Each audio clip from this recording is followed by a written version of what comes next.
in the morning. Next week, on The Young and the Restless, the Abbott mansion may become the center of a nightmare that no one in Genoa City is prepared for.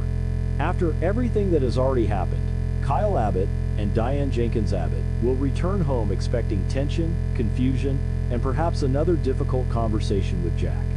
What they will not expect is silence. Not the normal quiet of a house settling into the night, not the peaceful stillness of a family home after chaos has finally passed, but the kind of silence that feels wrong from the moment they step through the door. Kyle will call out for his father. Diane will follow, searching the familiar rooms with growing unease, waiting for Jack's voice to answer from somewhere nearby. But there will be nothing, no footsteps, no reassurance, no sign that Jack is safe. At first, Diane may try to explain it away. Jack could have gone out. He could have stepped into another room. He could be avoiding another painful confrontation after the emotional weight Patty Williams has dragged back into their lives. Diane has lived long enough inside fear to recognize when her mind is trying to protect her from the worst possible answer, and in those first moments, she may cling to any explanation that does not involve blood, violence, or loss. Kyle, however, may feel something darker settling over him almost immediately. The Abbott house is not just a house to him. It is memory, history, protection, legacy. If Jack is not answering, then something is deeply wrong. Then comes the sound that changes everything. Glass shattering. A sharp, violent break in the silence. That single sound could pull Kyle and Diane out of uncertainty and into terror. Suddenly, every unanswered call, every empty hallway, every strange feeling becomes part of one horrifying truth. Jack has not simply walked away. Jack has been attacked. And when they find him, the sight may be worse than anything either of them imagined.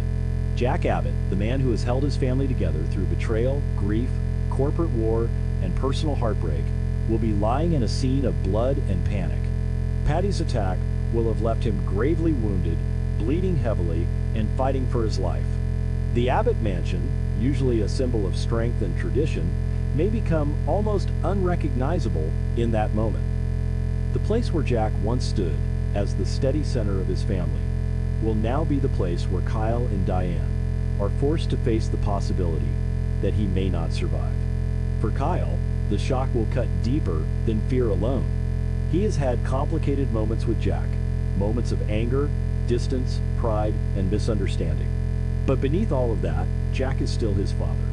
Jack is the one person Kyle has always believed would be there, no matter how badly things became fractured around them. Seeing him helpless, wounded, and silent may break something inside Kyle that he cannot control. He may be forced to confront all the things he has not said, all the resentment that suddenly feels meaningless, all the love that becomes unbearable when time might be running out. The blood on the floor will not just be evidence of Patty's violence. It will be a brutal reminder that even Jack Abbott is not untouchable. Diane's horror will be different, but no less devastating. She has spent so much of her life fighting to prove that she belongs in Jack's world, that she is not the woman everyone wants to condemn, that her love for Jack is real despite all the mistakes and shadows behind her. But Patty's return threatens to destroy more than Jack's safety. It threatens to drag Diane back into the role of villain, scapegoat, and suspect. The spoilers suggest that Patty will not be willing to let Diane go, even after stabbing Jack. That means Diane's fear will not only be for Jack's life, it will also be for the truth itself. If Patty keeps pushing the blame toward Diane, then Diane may find herself trapped in a nightmare where the man she loves is dying and the world is still ready to believe the worst of her. That is what makes Patty so dangerous in this story. Her violence is not limited to the wound she inflicts on Jack. Her real power comes from chaos. She knows how to turn emotion into suspicion, how to twist fear into accusation, and how to make the people around her doubt what they saw, what they believe, and who they trust. If Jack's life hangs in the balance while Patty continues targeting Diane, the Abbott family may be forced into a brutal emotional war on two fronts. One fight will happen in the hospital, where doctors try to save Jack. The other will happen outside that operating room, where Diane may have to fight to keep Patty from destroying her all over again. The emotional stakes rise even higher with Ashley Abbott's return. Ashley, coming back on Friday, suggests that Jack's condition will be serious enough to pull his sister back into the center of the family crisis. Ashley is not someone who returns lightly when Jack is involved. Her presence means the Abbotts will be gathering around a wound that is bigger than one attack. For Ashley, seeing Jack in danger because of Patty will reopen a deep and familiar pain. She knows what it means when old threats resurface. She knows how fragile family peace can be when someone unstable steps back into their lives. And she may return not only as a grieving sister, but as someone determined to understand exactly how this was allowed to happen. Ashley's arrival could shift the emotional balance inside the Abbott family. Kyle may be collapsing under the fear of losing his father. Diane may be defending herself while drowning in guilt and dread. Ashley may bring a sharper, colder anger into the room, the kind of anger that does not simply cry, but demands answers. She may not have patience for excuses. She may look at the blood, the panic, and the wreckage Patty left behind, and understand immediately that this did not come from nowhere. Someone opened the door to this disaster. Someone allowed Patty's return to become Jack's tragedy. That question may lead directly to the Newmans, and especially to Victor Newman. The speculation that Nikki Newman may be kept in the dark while she recovers makes perfect emotional sense. Nikki is vulnerable right now. Her health is still fragile, and the last thing the family may want is to tell her that Jack has been stabbed and could die. Jack and Nikki share a long, complicated history, one filled with loyalty, tenderness, and emotional scars. Even if their lives have moved in different directions, Jack still matters to Nikki. News like this would not be a simple update. It would hit her like a shock to the heart. Victor, of course, may believe he is protecting Nikki by hiding the truth. In his mind, keeping her away from the crisis could be an act of control disguised as care. He may tell himself that Nikki needs rest, that she cannot handle the stress, that there is no reason to tell her until they know whether Jack will survive. But Victor's need to control information has always carried consequences.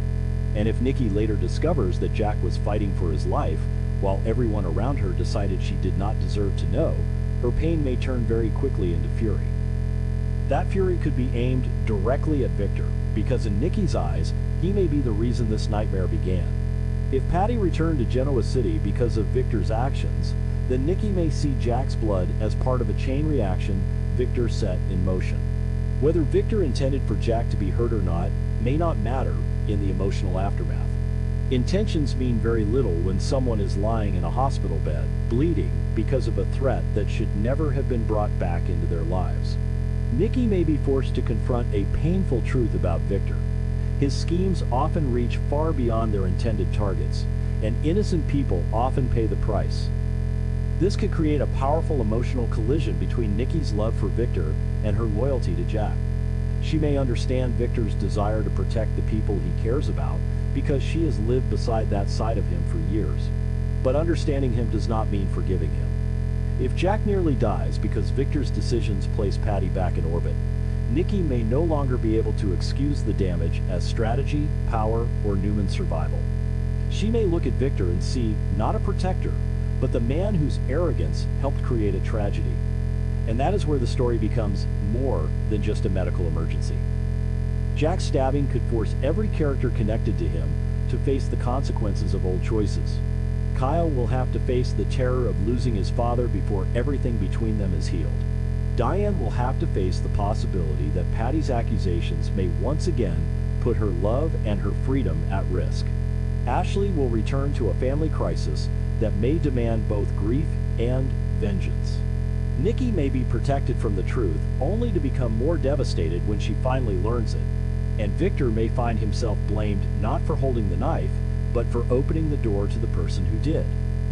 Even though viewers know Jack Abbott is unlikely to die, that does not make the situation meaningless.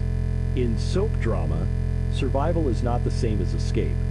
Jack may live, but the wound could still change everything. The blood spilled in the Abbott mansion may leave emotional damage that no surgery can fully repair. Kyle may not easily forget the image of his father near death. Diane may not easily forgive being dragged into Patty's madness. Ashley may not return quietly to the sidelines once she realizes how close the family came to losing Jack. Nikki may not forgive Victor for keeping her in the